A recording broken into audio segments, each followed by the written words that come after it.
nataka nikiri, popata mwaliko na nikawaambia watu wangu, hebu kaiangalieni meli. Wakanambia, Mheshimiwa Rais, wala sio meli ya hadhi yako, ni kijimeli kidogo tu hivi. Nikasema mwambieni waziri afanye mwenyewe hiyo kazi. Lakini nilipokutana na waziri akanambia, ndio meli ni ndogo lakini mambo yake ni makubwa, naomba sana uje. Na leo nimekuja.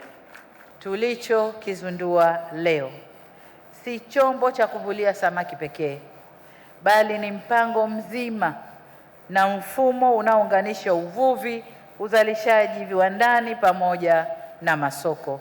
Ndicho tulichokizindua leo, na naomba safari hiyo ianze kwa kasi sana, Mheshimiwa Waziri na wote mlioko wizarani. Safari hiyo tuende nayo kwa kasi sana.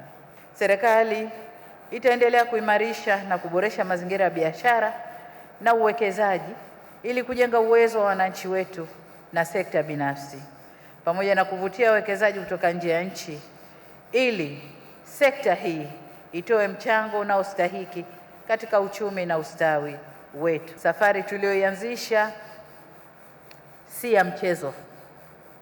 Tunadhamiria na tunakusudia. Hivyo basi wote tukae mguu sawa ndani ya wizara, na wale wote wanaofanya kazi na sekta hii tukae mguu sawa kuendelea na safari hii vile tunavyotarajia. Lakini la pili ni matunzo ya vyombo tunavyovinunua.